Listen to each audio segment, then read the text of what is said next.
ওদের সবাইকে ছেড়ে দাও। কি হলো? বেরিয়ে গেল তো সব সাহস। একটা হাড় ভেঙে দেব।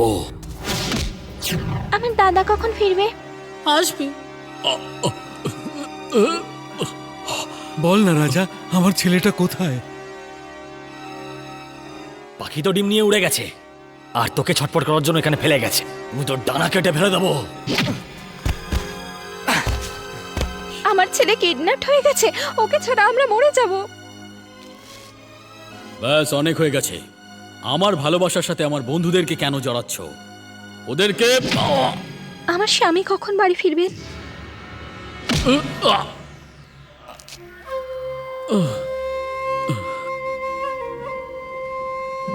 তুই চাইলে আমাকে প্রাণে মেরে ফেল, কিন্তু ওদের গায়ে যেন একটা আঁচড়ও না লাগে বলে দিলাম। আমার সব ভাইরা এখানেই থাকবে। তোমার দিব্যি বলছি, ওরি এরিয়াতে ফেলে দিয়ে এসো ওকে।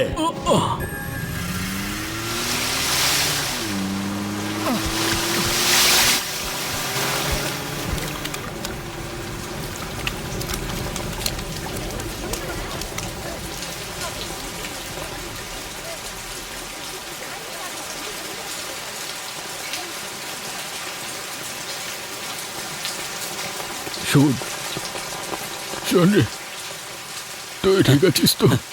তোমরা সবাই ঠিক আছো? কত লেগেছে তোমার? আমি এটাই চাইছিলাম। কি করে হলো? আরে ওসব ছাড়ো ছাড়ো, আর্টিস্ট। তোমরা সবাই ঠিক আছো? লক্ষ্মী, আর্টিস্ট চলে এসেছে তো? পিসি চলে এসেছে। এই তোর দাদা চলে এসেছে। নাও, তোমার ছেলে চলে এসেছে। সব ঠিক হবে, সবার সাথে ঠিক হবে। এটা আমাকে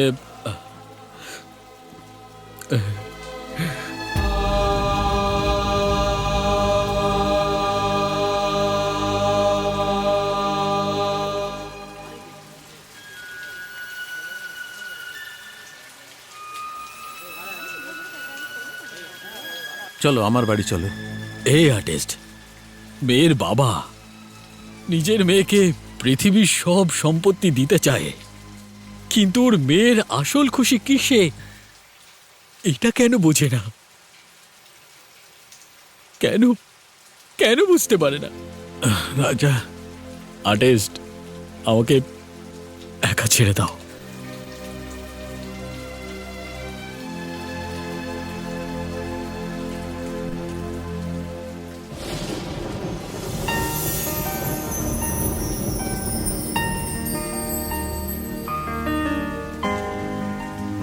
এভাবে কি দেখছো? ভালো থাকো, আনন্দে থাকো, সবার সাথেই ভালো হবে।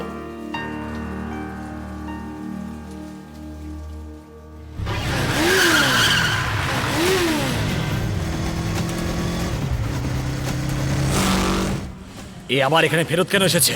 গিয়ে ভালো করে শিক্ষা দে ওকে।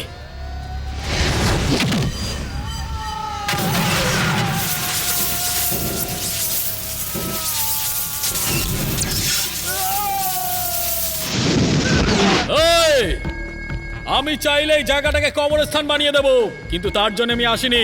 তোর ভাড়ার গুন্ডাকে বল যেন আমার পেছনে না আসে, না হলে সব কটা মরবে। নিজেকে দেখ, তোর চোখে এখন ভয় আছে। ভাবছিস তো যে আমি এত মার খাওয়ার পরে আবার ফিরে এখানে কেন এসেছি? তুই এখন ভাবছিস যে এখন আমি কি করব? কি হ্যাঁ, ঝাল লাগছে নাকি তোর? তুই ওপরের লাইট ভাঙতে চাস না, যেমনটা ওরা করেছে? মজা লেগেছে না? এক্ষুনি করছি না। যারা ভালোবাসে তাদের আলাদা করে দিলি তো? কি পেলি তুই? তোর নামে কি বড় মূর্তি করা হয়েছে? হ্যাঁ, তুই অহংকার করিস যে তুই কালোবাজারি কাজকর্ম করিস, সেটা সরকার জেনেও তোর কিছুই করতে পারে না। যদি সরকার বদলে যায় তাহলে তোকে কুত্তার মতো রাস্তায় ফেলে মারবে। এদের মধ্যে একজনও তোকে বাঁচাতে আসবে না, কাকের মতো আওয়াজ শুনেই পালাবে। চল, ভাষণবাজি বন্ধ। তুই ভাবছিস যে আমি কেন ফিরে আসলাম না? আমার মনে হয়েছে যে তুই ভালো লোক। আসলে আমি তোকে এখানে থ্যাঙ্কস বলতে এসেছিলাম। জানিস কেন? আমি যদি চাইতাম তোকে অনেক দিন আগেই মেরে ফেলতাম। তুইও আমার বন্ধুদেরকে মারতে পারতিস, কিন্তু তুই আমার কথা রেখেছিস, আমার বন্ধুদেরকে একটা আঁচড়ও লাগতে দিসনি। তোর এই জিনিসটাই আমার খুব ভালো লাগলো। পরের জন্য তুই নিজেকে বিপদের মধ্যে ফেললি। এই 2 নম্বরই ধান্দার মধ্যেও তোর বিশ্বাস আমার মনকে ছুঁয়ে গেছে। তুই 2 মিনিটের জন্য ভুলে যা তুই পয়সা ছাড়া কখনো নিজের জন্য হত্যা, মারামারি, ডাকাতি করেছিস নাকি? তুই কখনো ভালোবেসেছিস? আরে করলে তুই খুনি হতিস না। আর ভুল করে যদি তোকে কেউ ভালোবাসতো না, তাহলে তুই এই ধান্দাটাই করতিস না। তুই আমার থেকে আমার দেবীকে কেড়েছিস, কিন্তু আমার বন্ধুদেরকে ফিরিয়ে দিয়েছিস। আমি সালাম করছি তোকে। তুই এমন বন্ধু বানা যে তোর জন্য প্রাণও দিতে পারে। যদি এটা সম্ভব না হয়, তাহলে শত্রু বানানো বন্ধ কর, কারণ ওরা তোকে সবসময় মারতে চায়। আর একটা কথা বলে যাই, এরপর থেকে কোনো প্রেমিকের পেছনে লাগতে যাবি না, কেননা সবাই রাজার মতো হয় না রে। আসলাম।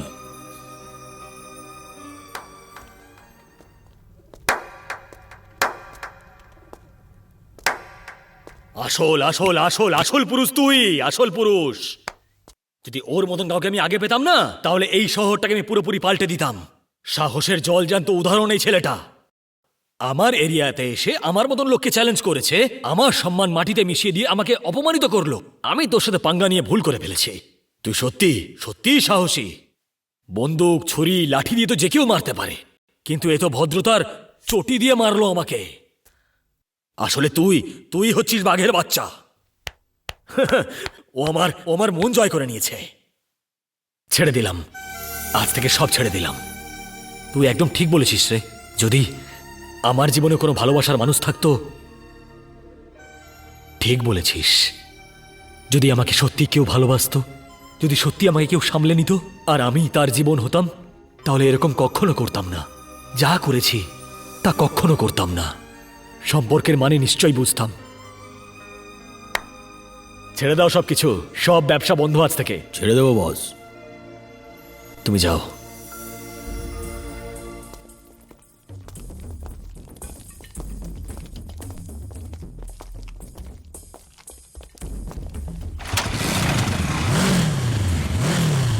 এই যেতে দাও, যেতে দাও ওকে। বললাম তো যেতে দাও ওকে।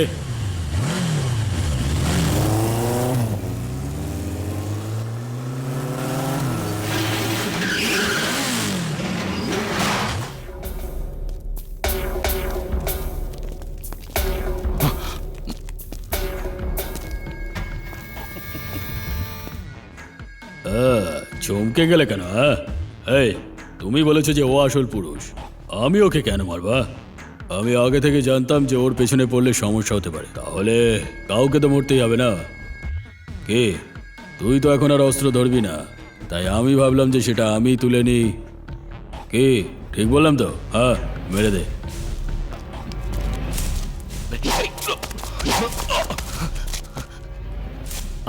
আমি তোদের বস।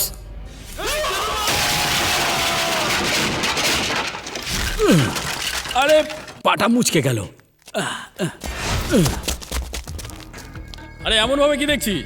মার ওকে। ওই মার না, এটা একটা ভালো ব্যাপার। যখনই তোরা কাউকে মারতে যাস আমি মাঝখানে চলে আসি। ওই, আমি কখনো ফিল্ম ছাড়া সামনাসামনি মার্ডার দেখিনি। চল করে দেখা। তোরা বন্দুক টন্দুক রাখিস না নাকি? ওই তুই একে মার, আমি দেখবো। যমরাজ, দুধ কলা খাইয়ে কাল সাপ পোষার গল্প তো শুনেছিস, কিন্তু যমদূতকে সিগারেট খাইয়ে খাইয়ে বড় করেছিস এটা শুনেছিস? এই, শুধু আমার সঙ্গে নয়, এর সঙ্গে শত্রুতা করলেও কেটে রেখে দেবো। আরে কি রে, চপারটাও ঠিক করে ধরতে পারিস না নাকি? শক্ত করে ধর, আর এটা তুলে গলা কেটে দে। একটা কোপেই 2 টুকরো হয়ে যাবে। ভয় পেয়ে গেছিস নাকি? এ তৈরি আছে, চল নে মার। আরে মার, মার না। ওই,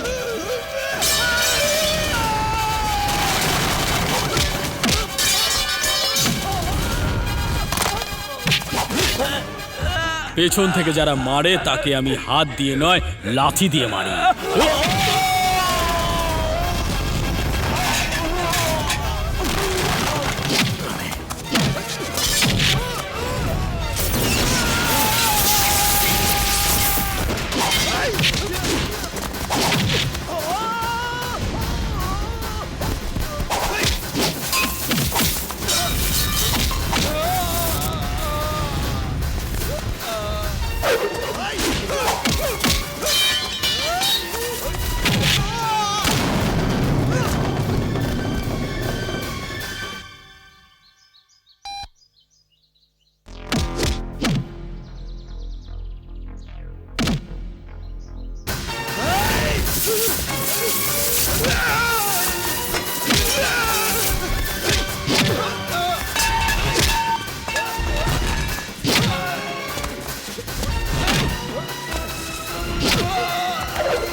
ছি, তোর গায়ে হাত দেওয়াটাও আমার পাপ। এসো, চলে এসো। দেখলে, ও আমার পুরো সাম্রাজ্যকে মাটিতে মিশিয়ে দিয়েছে, আর এমনভাবে দাঁড়িয়েছে যেন কিছু করেইনি। দেখতে পাচ্ছ তো? যাও জামাইয়ের সাথে দেখা করো। পাহাড়ের মতন শক্তিশালী। তোমার মেয়ের জন্য এর থেকে ভালো পাত্র এই জন্মে অন্তত পাওয়া যাবে না। তোমার এত সম্পত্তি, আমার এত পাওয়ার, কি হবে? এর সামনে কিচ্ছু নয় এগুলো।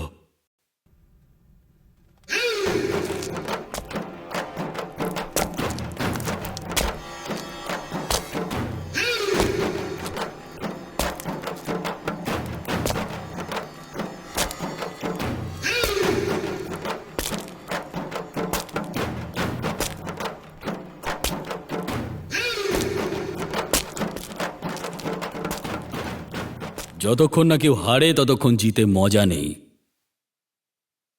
এই নাও, যে খুশিতে সদ্য জন্মানো তার মেয়েকে বাবা কোলে নেয়, সেই খুশিতে সেই মেয়ের বিয়েটাও দেওয়া উচিত। যদি একটু অহংকার হয়, জীবনটা শেষ। কাউকে দুঃখ দিয়ে আমি বিয়ে করতে চাই না, বিশেষ করে একজন বাবাকে। তুমি ইমোশনাল লোক, সেই জন্য তুমি আমাকে বুঝতে পারোনি। জানো, প্রথমে এও আমাকে বুঝতে পারেনি, আরে আজকে বুঝতে পেরেছে। একদিন তুমিও বুঝতে পারবে। আমি মেয়ে বাবাকে আলাদা করতে চাই না। জানো কেন? কেননা আমি পরিবার না থাকার দুঃখটা বুঝি। চললাম।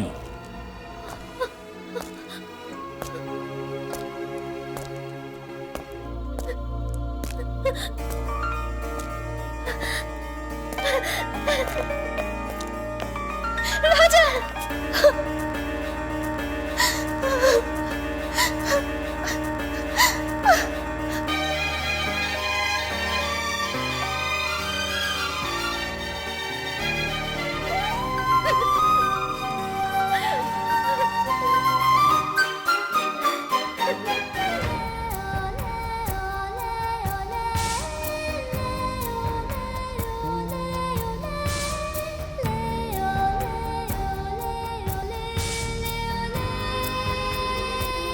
এমন কাজ করো জীবনে যাতে সবাই তাকিয়ে দেখে, এমনকি ভগবানও জিজ্ঞেস করেন, বল কি চাস তুই।